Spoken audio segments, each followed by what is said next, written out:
ایک عالم دین کی درد بری داستان۔ ایک بزرگ فرماتے ہیں کہ ہم حج کرنے گئے تھے۔ وہ بیان کرتے ہیں کہ میں نے دیکھا کہ بیت اللہ میں ایک مولوی صاحب روزانہ قرآن پاک کی ان آیات کی تشریح کیا کرتے تھے، جن کا ترجمہ یہ ہے: ماں باپ کے ساتھ نیک سلوک کرو، اگر ان میں سے کوئی ایک یا دونوں تمہارے پاس بوڑھے ہو کر رہیں تو انہیں کسی موقع پر بھی اف تک نہ کہو، اور نہ انہیں جھڑک کر جواب دو، بلکہ ان کے ساتھ احترام اور ادب کے ساتھ بات کرو، نرمی اور رحم کے ساتھ ان کے سامنے جھکے رہو، اور دعا کیا کرو کہ اے پروردگار ان پر رحم فرما، جس طرح انہوں نے رحمت اور شفقت کے ساتھ بچپن میں مجھے پالا تھا۔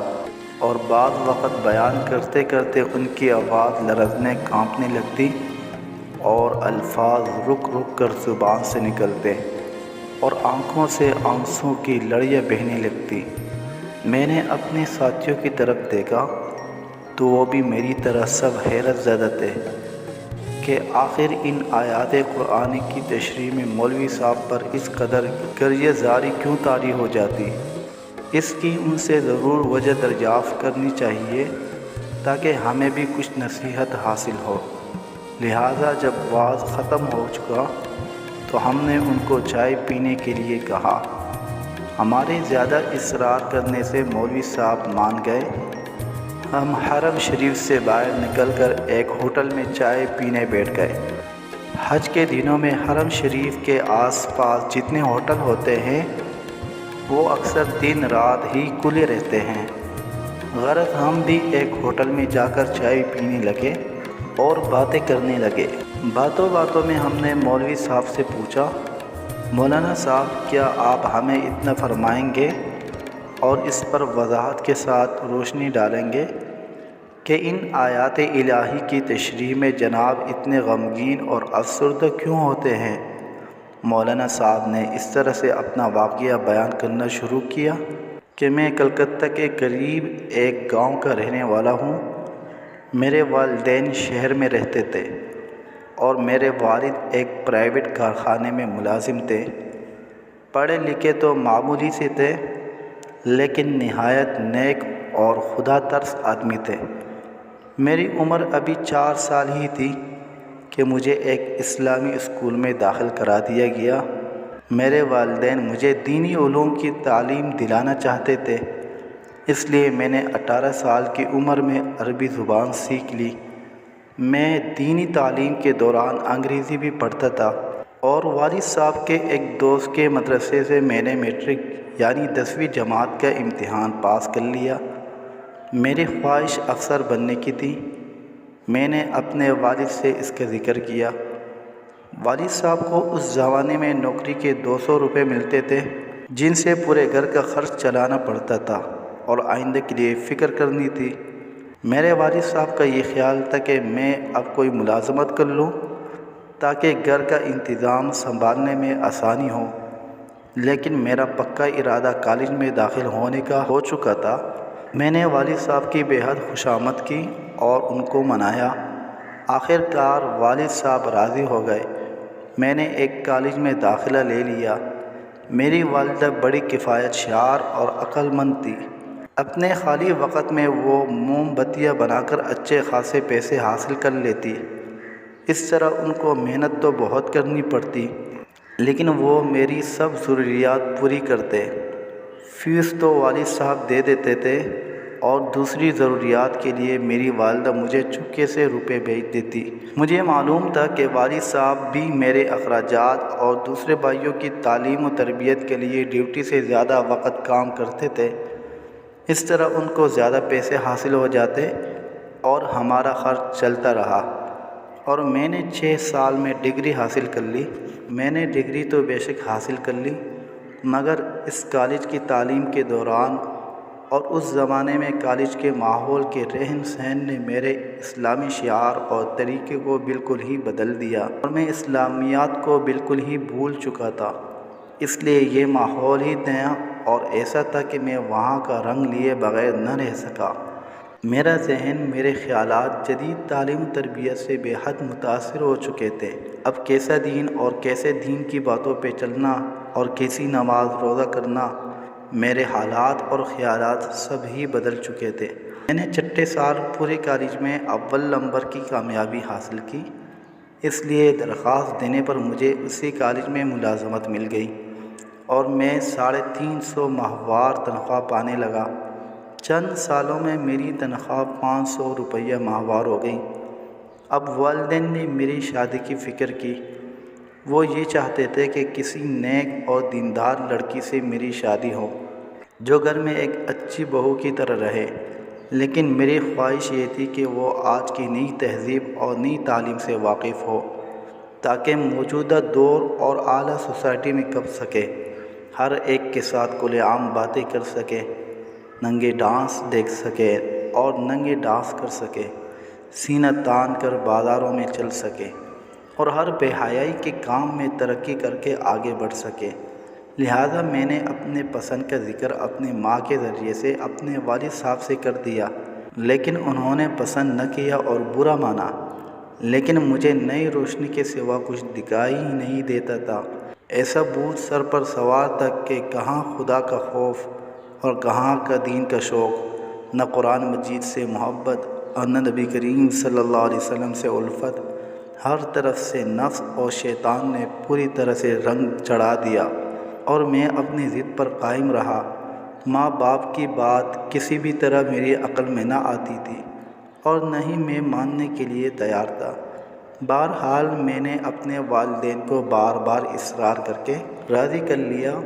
وہ میرے اصرار سے راضی ہو گئے، شاید اس وجہ سے کہ انہیں اندیشہ تھا کہ اگر وہ انکار کر دیں تو شاید میں اپنی منمانی کروں۔ اس خوف سے انہوں نے ہاں کر دی، لہذا ایک فیشن ایبل جاہل بے دین لڑکی سے میری شادی ہو گئی۔ شادی کو ابھی 2-4 مہینے ہوئے تھے کہ والد صاحب کے کارخانے میں ایک گیس کی ٹنکی پھٹ جانے سے ان کی دونوں آنکھیں جاتی رہیں، اس لیے اب وہ کارخانے جانے سے معذور اور بیکار ہو گئے اور کام کے قابل نہ رہے، اور اب وہ گھر میں ہی رہنے لگے اور ان کو کارخانے کی طرف سے ایک معمولی سی رقم مزدوری الاؤنس کے طور پر ملنے لگا۔ میری بیوی کو اسلامی تعلیم و تہذیب سے دور کبھی واسطہ نہ تھا، وہ تو صرف آزاد خیال اور تیز مزاج عورت تھی جسے نہ خوف خدا اور نہ عشق مصطفیٰ۔ وہ کیا جانے کہ اسلام کیا ہے، وہ تو پہلے ہی دین سے جاہل مطلق تھی۔ کچھ اس کی سہیلیوں نے اس کے کان بھر دیے کہ ارے دیکھو، ساس سسر کی خدمت کرنا تمہارا فرض نہیں، بلکہ ساس سسر تو تمہاری خدمت کے لیے ہیں، تم ان سے جو چاہو خدمت لینا۔ جو لڑکیاں جاہل گنوار اور بے عقل ہوتی ہیں وہ اپنے ساس سسر کی خدمت کیا کرتی ہیں، تمہارا کوئی حق نہیں ان کی خدمت کرنے کا، تم اپنے شوہر کی ہو کر رہنا بس۔ اس وقت میں کسی انگریز سے کم نہ تھا، میرے دن رات صبح شام عیش و مزے میں گزرتے تھے۔ اب سوائے خواہشات نفسانی کے نشے کے کچھ یاد ہی نہ تھا۔ لیکن جب میں نے دیکھا میری محبوبہ بیوی میرے بوڑھے ماں باپ کی خدمت سے نفرت اور پرہیز کرتی ہیں تو میں اس پر ناراض ہوا، لیکن آہستہ آہستہ اس نے مجھ پر جادو کر دیا کہ میں اس کی ہر حرکت پر اظہار پسندیدگی کرتا تھا۔ میں اس کی تلخ مزاجی اور ڈانٹ ڈپٹ کو برا جانتا تھا۔ وہ میرے سامنے میرے والدین کو کچھ بھی برا بھلا کہتی رہتی، لیکن میرے کان پر جوں نہ رہتی، مجھے ذرہ برابر بھی احساس اور برا معلوم نہ ہوتا تھا۔ اب وہ میرے والدین پر ہر آئے دن طرح طرح کے الزامات لگانے لگی، لیکن کیا کرتا، میں اب تو صرف نفس کا بندہ رہ گیا تھا اور روحانی موت مر چکا تھا۔ مجھے اس سے اتنی محبت ہو گئی تھی کہ میں اسے کچھ بھی نہ کہتا تھا، حتیٰ کہ زبان تک نہ اس کے سامنے ہلاتا تھا، بس ہر وقت اسی کا کلمہ پڑھتا اور اسی کے محبت کے گن گاتا، جو کچھ ہوتا پڑا دیکھتا رہتا۔ پیارے والدین نے بے بس اور مجبور، لاچار اور نہایت تنگ آ کر مجھ سے فریاد اور شکایت کی۔ آہ میری بدبختی! تو میں نے یہ کہہ کر ٹال دیا کہ آپ کو غلط فہمی ہے، میری بیوی ایسی نہیں ہے، وہ بڑی عقل مند صاحب سلیقہ ہے، آپ کی عقل ٹھیک نہیں ہے۔ ایک روز کی بات ہے، والد صاحب رات کو کسی ضرورت سے پانی لینے کے لیے اٹھے تو نابینا توتے ہی ایک اسٹول سے ٹکرا گئے اور اس اسٹول پر دودھ کا برتن رکھا تھا وہ زمین پر گر گیا اور سارا دودھ زمین پر الٹ گیا۔ بس پھر کیا تھا، بیگم صاحبہ اٹھی اور ان کو بہت بری طرح للکارا، تمہیں شرم نہیں آتی؟ چوری کرتے ہوئے چھوٹے منع کا دودھ رکھا ہوا ہے اور چاہتے ہو کہ چپکے سے خود پی لو؟ خبردار، آئندہ ایسی حرکت کی اچھی طرح دودھ پینے کا مزہ چکھا دوں گی۔ میری دکھی والدہ بھی جاگ رہی تھی، انہوں نے بڑی نرم آواز سے کہا، نہیں بیٹی، ایسا نہ کہو، یہ تو پانی پینے کے لیے اٹھے تھے، سامنے اسٹول تھا، دودھ کا برتن گر گیا۔ چپ رہ بڑھیا، لگی باتیں بنانے اور تعویلیں کرنے، مجھے پڑھاتی ہے؟ تجھے کچھ تمیز بھی ہے بات کرنے کی؟ بڈھی، تجھ سے نمٹوں گی، دیکھ تو صحیح، جب تیری بھی خبر لوں گی، دور رہو میرے سے۔ خبردار، آئندہ جو میرے سامنے بڑبڑائی، تیری عقل گھسیا گئی ہے۔ کہتی ہے ایسا نہ کہو، اسٹول سے ٹکرا گئے، میں جانتی ہوں انہیں چوری سے کھانے پینے کی عادت ہے۔ غرض میری بیوی نے انہیں بہت ہی بری طرح سے جھڑکا اور ڈانٹ ڈپٹ کی اور میں پڑا یہ سب کچھ دیکھتا رہا، لیکن میں نے بیوی کو نہ روکا بلکہ اسے ایک لفظ تک بھی نہیں کہا کہ یہ تو ان سے کیا کہتی اور کیوں کہتی ہے، اسے ٹوکا تک نہیں۔ تھوڑے دنوں بعد ایک دن میرے ماموں آئے اور میرے والد اور والدہ کو اپنے ساتھ لے گئے۔ بیوی کہیں باہر گئی ہوئی تھی، جب اسے آنے پر پتہ لگا تو اس نے اطمینان کا سانس لیا کہ شکر ہے سر سے بوجھ اترا، اور کہا کہ اچھا ہوا روز کی کل سے نجات ملی۔ اس واقعے کو 3 سال گزر گئے اور ایک بچے کی پیدائش کے بعد میری بیوی کا انتقال ہو گیا۔ بس میرے لیے بہت ہی مصیبت کا سامنا تھا۔ بیوی کا مرنا کیا تھا، میری زندگی سنسان سی ہو گئی اور اکثر میں کویا سا رہنے لگا۔ میرے ایک بہت ہی مخلص دوست تھے، انہوں نے جلد ہی ایک غریب گھرانے میں میری شادی کرا دی اور یہ میری بیوی حافظ قرآن، نہایت ہی نماز روزہ اور قرآن مجید کی تلاوت کی پابند، بڑی ہی دیندار اور میری ہر طرح سے فرما بردار تھی۔ وہ اب بھی زندہ اور میرے گھر آباد ہے۔ جب میں فکر آخرت سے بے فکر ہو کر بستر پر پڑا کھیلوں کے میچ دیکھ کر زندگی کے بہترین وقت ضائع کرتا ہوں جس کی مجھ سے باز پرس قیامت کے دن کی جائے گی، تو وہ قرآن مجید کی تلاوت میں مشغول ہو جاتی ہیں۔ ایک دن کی بات ہے کہ میں چارپائی پر بیٹھا تھا اور بیوی قرآن مجید کی تلاوت کر رہی تھی کہ اچانک وہ اس آیت پر پہنچی کہ جس کی تلاوت تشریح روزانہ آپ مجھ سے سن رہے ہیں، تو میری آنکھوں کے سامنے وہ تمام واقعات آگے جو پیچھے گزر چکے تھے اور میرے ساتھ میرے ماں باپ نے جو سلوک کیا تھا اور انہوں نے جو زحمت تکلیف میرے لیے گوارا کی تھی، تو میری زبان سے یہ بے ساختہ نکل گیا کہ ہائے میرے ماں باپ، اور میں ہوش میں نہ رہا۔ غرض اب اتنے عرصے کے بعد مجھے اپنے ماں باپ کی یاد آ گئی کہ زمانہ دراز گزر گیا، ہائے افسوس، میری آنکھوں سے آنسو آ گئے۔ میری بیوی دوڑی ہوئی آئی اور سمجھی کہ شاید مجھے کوئی تکلیف ہو گئی ہے، لیکن اس کے بار دریافت کرنے پر میں نے اسے پورا واقعہ جلدی سے سنا دیا۔ اب مجھے بڑی بے چینی ہوئی کہ میں اپنے والدین کو کیسے پاؤں۔